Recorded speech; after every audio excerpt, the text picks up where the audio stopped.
Hey everybody, what's up? Welcome. My name is Amanda if you're new here. If not, thanks for coming back. I really appreciate it. For today's video, we have a little bit of a Debbie Downer.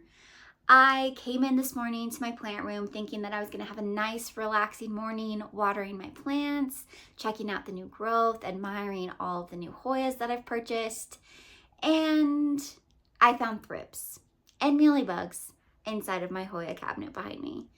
So now I'm still going to water my cabinet, but I'm going to go through and take out every single plant, investigate what's going on, see which plants are infested, and just kind of gauge what type of care I need to have from there. Just at first glance of looking into my cabinet, it seems like my Hoya Polyneura intervariegated is the plant that has taken the brunt of all of the pests. That seems to be the one where I found the majority of the mealybugs and the thrips just like hanging out, having a party together. So I'm gonna do what I can to save that plant. I really don't want to have to take a cutting or, I don't know, have to buy a new one. I'm really hoping that I can salvage it. Lucky in my houseplant caring where I have never had thrips in my collection before. So I've been into houseplants for, I don't know, 6 years now, and this is my first time with thrips. So because of that, I don't really have like a lot of really heavy pesticides. I also don't like to keep those in the house because I do have 2 small children. So I'm going to lean into a natural way of trying to deal with these plants. From my understanding with thrips, the reason why they are so hard to get rid of is because thrips are asexual, and so that means that they can reproduce if you just have one thrip in your collection. So you have to really be diligent and consistent when trying to get rid of these pests. Mealybugs, I do feel like, are fairly easy. You can spray some rubbing alcohol on a Q-tip and like take them off one by one. You can treat everybody with like some neem oil, and that normally takes care of it. Again, it's just making sure you catch it early on before they fully take over. Which I don't think they've fully taken over. I don't know. It would be a bummer because all of my plants are in this room.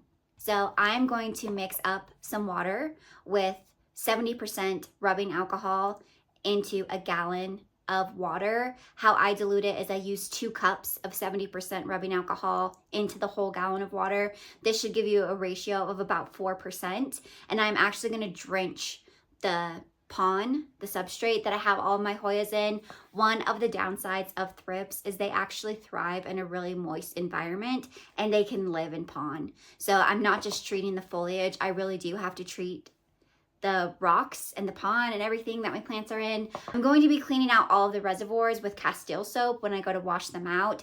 Just that way, if there is any type of pest that's in there that maybe is too tiny for me to see with my eyes, I'm able to wash it out, no big deal. Once I've drenched the substrate, I'm gonna move all of the plants over into my shower, and then I'm gonna spray all of the foliage down with a same mixture of that rubbing alcohol and water. I do find that rubbing alcohol is the best, in my opinion, to take out mealybugs. That's what I've used the entire time that I've been into houseplants, and it's something that I feel like gets rid of them very quickly, and is something that's very easy to like keep around the house and have available when you need it. After I do that, I'm gonna rinse them off with water, let them dry, and then I will go through and spray all of them off with my Big Leaf Energy. This is just a product that I really like. It's a leaf conditioner and a shiner, but this has neem oil and clove and some other things in there that are really good for pest prevention. So after they air dry, so probably the next day, 24 hours later, I will go ahead and wipe them all down with this and then put them back in my cabinet. So let's go ahead and start cleaning off the pests that have taken over my cabinet. It happens to the best of us, right? City lights, they glow, down the streets we flow, footsteps soft and slow, in the night we know. Records spin so sweet, echoes round the street, heartbeats start to meet.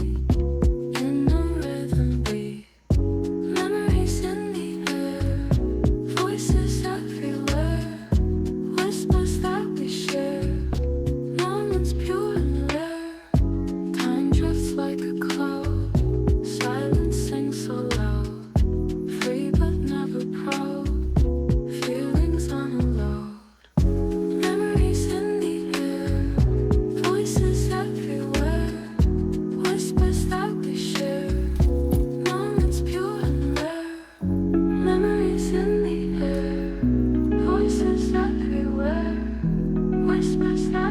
share. Moments pure and rare. Underneath the sky, stars and dreams will fly, catching every sigh, watching life go by.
'I'm just like a cloud, silencing so loud, free but never proud. Oh my gosh, that took so long. I think it took me like 3.5 hours to clean out all of the plants that were in my cabinet. The ones that seemed like they didn't have really anything on them, I did move back into here. I just gave them a good wipe down and then put them back in the cabinet. But the ones where I felt like I saw something or they were close to like a really infested one, I am leaving in my shower. I'm actually gonna go see Freakier Friday with my sister. I'm really excited. So I'm gonna leave them in the shower while I'm gone, and then I will rinse all of them off and put them back into my cabinet once they're dried off. I really want to make sure that they're still getting enough light and the environment that they need. Since it has impacted my entire Hoya cabinet, I want to do a couple of treatments before I start to separate them. I know that there are going to be plants that remain infested with thrips or mealybugs, and then other plants that aren't. But since this was my initial discovery, I want to make sure that I've treated everybody first, and then when I go back in a few weeks to fill up all the reservoirs, that's when I'll go ahead and start quarantining them and moving them out of the cabinet, because it's too early for me to tell who has what. And I feel like I'll have a better gauge of who still has them once I've known everybody's been treated. So thank you guys so much for watching, and I will do an update video in about 2 or 3 weeks, however long it takes me to get to filling up the reservoirs in my cabinet, and we will check everybody then, and then I will show you how I start quarantining and how I treat them on a case-by-case basis. And once I know a little bit more about how many pests I have and on how many Hoyas, I can just diagnose it and gauge what I need to do from there. But thank you so much for hanging out with me while I did this. I hope you have a great day. If you've seen Freakier Friday, let me know in the comments like how you felt about it. I'm really excited. I think it's going to be really cute. But yeah, thank you guys so much. I will see you in the next video. Please send good vibes to my plants. Bye.